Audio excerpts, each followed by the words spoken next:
গরম ভাত হোক বা রুটি পরোটা, বেগুনের এই রেসিপিটা যদি থাকে সবাই জমিয়ে খাবে। বেগুন দিয়ে অনেক রেসিপি তো ট্রাই করেছেন, এই রেসিপিটা একবার ট্রাই করে দেখুন, বলবেন যে আগে কেন জানা ছিল না।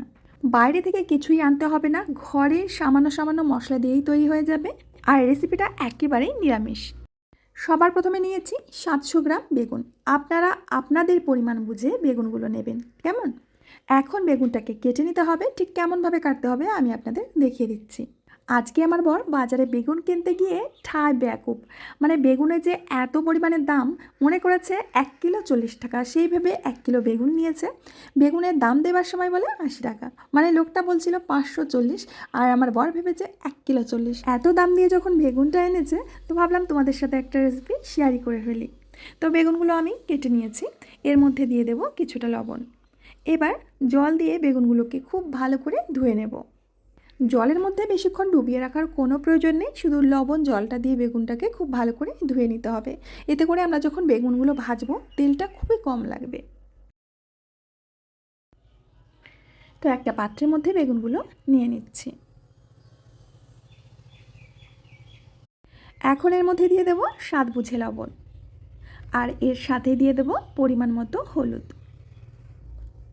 আর দিয়ে দেব লঙ্কার গুঁড়ো। ব্যাস, এখন এগুলোকে খুব ভালো করে হাত দিয়ে মেখে নিতে হবে।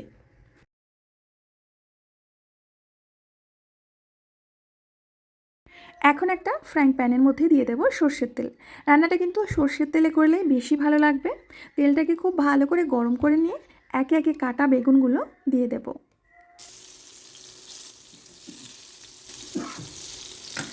এবার বেগুনগুলোকে হালকা লাল করে ভেজে নিতে হবে, আর বেগুন ভাজতে খুব বেশি একটা সময় লাগবে না। তো বন্ধুরা, আশা করছি প্রত্যেক দিনের মতো আজকের রেসিপিটা আপনাদের অনেক ভালো লাগবে। ভালো লাগলে প্লিজ লাইক কমেন্ট শেয়ার করতে ভুলবেন না। আর যদি ফেসবুক থেকে দেখে থাকেন অবশ্যই পেজটিকে ফলো করবেন, ইউটিউব থেকে দেখে থাকলে অবশ্যই আমার চ্যানেলটিকে সাবস্ক্রাইব করবেন। কথা বলতে বলতে বেগুনগুলো দেখুন বেশ লাল করে আমি ভেজে নিয়েছি। এখন তেল থেকে তুলে নিচ্ছি। আর একইভাবে আমি দ্বিতীয় ব্যাচটাও ভেজে নিয়েছি। আর আপনারা যখন নর্মালি বেগুন ভাজা খাবেন, বেগুনটা মাখানোর সময় লবণ হলুদের সাথে একটু লঙ্কার গুঁড়ো দিয়ে দেবেন, দেখবেন যে খেতে দারুণ লাগবে।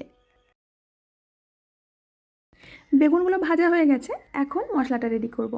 এর জন্য 1 চামচ পোস্ত, 1 চামচ হলুদ সর্ষে, 1 চামচ কালো সর্ষে, 1 চামচ জিরে, 1 চামচ ধনে, আর দিয়ে দেবো 2টো কাঁচা লঙ্কা, আর এর সাথেই দিয়ে দেবো 1 চামচ সাদা তিল। এবার একটি টমেটো, সামান্য জল দিয়ে এর একটা সুন্দর পেস্ট তৈরি করতে হবে। তো বন্ধুরা, আমি আপনাদের দেখে দিচ্ছি, একদম স্মুথ একটা পেস্ট কিন্তু তৈরি হয়ে গেছে। এখন বেগুনটা রান্না করার জন্য কড়ার মধ্যে দিয়ে দেব তেল। বেগুন ভাজার তেলটাই আমি দিয়ে দিলাম। তেলটা গরম হয়ে গেলে 3টি শুকনো লঙ্কা আর ফোড়নে দিয়ে দেব কালো জিরে। ফোড়নটাকে হালকা একটু ভেজে নেব। এবার দিয়ে দেব বেটে রাখা মশলা।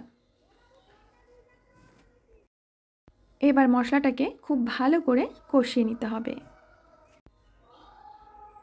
সামান্য একটু জল দিয়ে দিলাম, জল দিলে মশলাটা খুব সুন্দরভাবে কষা হবে। একটুখানি লবণ দিলাম, লবণ খুব বেশি দেবেন না, কারণ বেগুন ভাজার সময় আমরা লবণ দিয়েছি। তো খুব ভালো করে আমি মশলাটা কষিয়ে নিয়েছি। মশলাটা যখন ঠিক এরকম একটু শুকনো শুকনো হয়ে যাবে, তখন এর মধ্যে সামান্য জল দিতে হবে। জলটা যদি গরম জল হয় তাহলে তো খুবই ভালো। তো মশলাটাকে ঠিক এরকম একটু নাড়াচাড়া করে নিয়ে ভেজে রাখা বেগুনগুলো দিয়ে দেব। মশলার সাথে হালকা হাতে এইভাবে মিশিয়ে নিতে হবে।